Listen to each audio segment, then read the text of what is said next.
میں امتحان کی رات میں کورس دہرانے کا قائل نہ تھا اور جلد سو جاتا.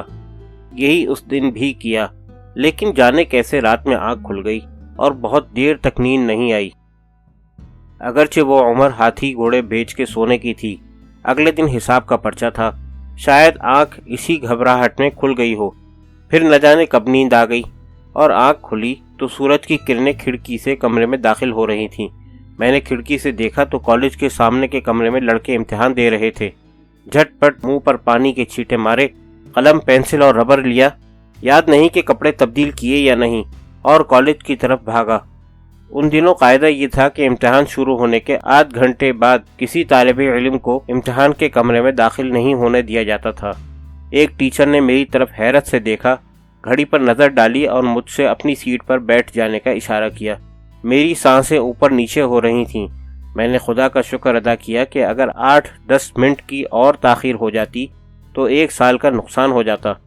اتنے میں ٹیچر نے کاپی اور امتحان کا پرچہ سامنے رکھ دیا، لیکن میں آنکھیں بند کیے خدا کا شکر ادا کرتا رہا. حواس قابو میں آئے تو میں نے پرچے پر نظر ڈالی. اندازہ ہوا کہ پورے 50 نمبروں کے سوال حل کر سکتا ہوں، لیکن اب اتنے سوال حل کرنے کا وقت نہیں رہ گیا تھا.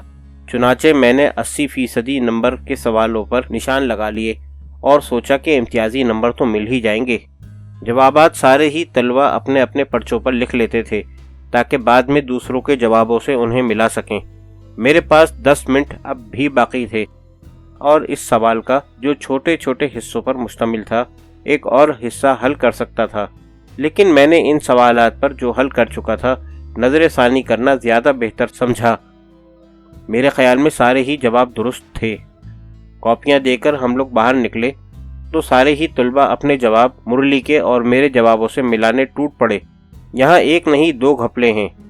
ایک تو یہ کہ ایک اور طالب علم حساب میں بہت اچھا تھا، لیکن اس کا نام نہیں یاد آ رہا ہے، اگرچہ خیال ہوتا ہے کہ وہ کالج کے ان ملازم کا بیٹا تھا جو گھنٹہ بجاتے تھے. اس لڑکے کا نام میرٹ لسٹ میں بھی تھا، اب اس کا نام بالکل بھول چکا ہوں. اور دوسرا یہ کہ جیومیٹری اور الجبرا کے پرچے کے بارے میں کچھ یاد نہیں آ رہا ہے. میں نے اور مرلی نے جو 5 سوال کیے تھے ان میں سے 3 مشترک تھے. 2 سوالوں کے جواب تو دونوں کے ایک تھے، لیکن تیسرے میں خاصا فرق تھا. ہم اپنے اپنے جواب سے مطمئن تھے. چنانچہ یہ معلوم کرنے کے لیے کہ کس کا جواب ٹھیک ہے ہم دونوں وہیں زمین پر بیٹھ کے سوال حل کرنے لگے. شروع کے 5-6 اسٹیپس ہم دونوں کے بالکل ایک تھے. ایک جگہ اسے روک کے میں نے کہا کہ یہی تو میرا جواب ہے. مرلی مسکرایا اور اس نے کہا پورا سوال تو پڑھو. سوال کچھ اس طرح کا تھا: محمود فلاں جگہ سے فلاں جگہ جاتا ہے. راستے میں 2 چڑھائیاں ہیں جن کی لمبائی اتنی ہے اور 2 ڈھلان جن کی لمبائی اتنی ہے. چڑھائی پر محمود کی رفتار اتنی ہوتی اور ڈھلان پر اتنی، اور سپاٹ زمین پر اس قدر. بتاؤ محمود یہ فاصلہ کتنی دیر میں طے کرے گا؟ سوال انگریزی میں تھا اور بالکل آخر میں لکھا تھا اینڈ کیم بیک، جو تاخیر سے پہنچنے کی گھبراہٹ میں پڑھنے سے رہ گیا تھا.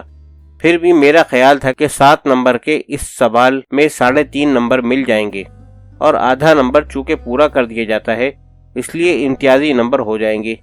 لیکن اے بسا آرزو کے خاک شدہ، حساب میں بشمول الجبرا اور جیومیٹری نمبر کتنے ملے معلوم نہیں، کیونکہ مارک شیٹ ہے نہیں اور سرٹیفکیٹ میں صرف اردو کے سامنے ڈسٹنکشن لکھا ہوا ہے.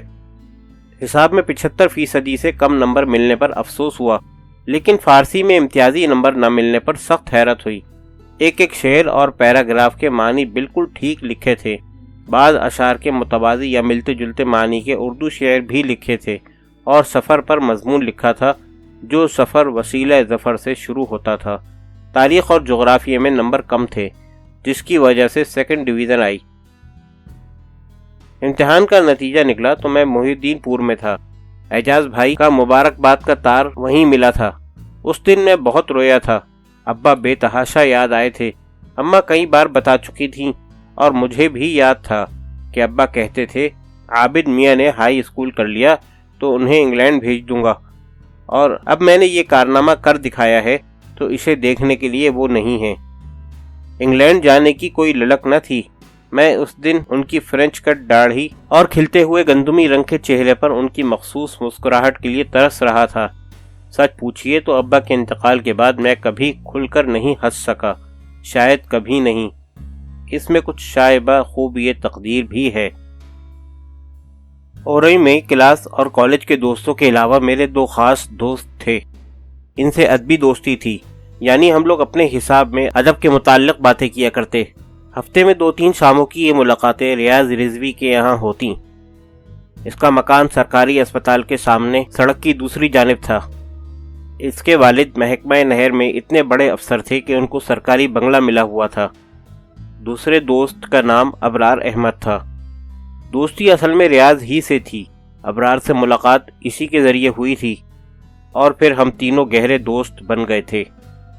اس زمانے میں جب میں لکھنؤ یونیورسٹی سے BA کر رہا تھا، ریاض BSc میں تھا۔ بہت دنوں سے ملاقات نہیں ہوئی تھی۔ ایک دن سر راہ مل گیا تو میرے دریافت کرنے پر اس نے بتایا کہ BSc کے دوسرے سال میں مستقل ہو گیا ہوں۔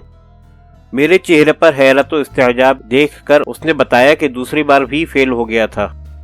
ہم دونوں ایک دوسرے سے بے خبر ایک ہی سمت رواں تھے۔ اس کے بعد اس نے بجلی کمپنی میں ملازمت کر لی تھی۔ گزشتہ صدی کے آخری برسوں میں اس سے اتفاقاً ملاقات ہو گئی۔ ہم دونوں نے ایک دوسرے کے فون نمبر لیے تھے، لیکن معلوم نہیں کیوں رابطہ قائم نہ کر سکے۔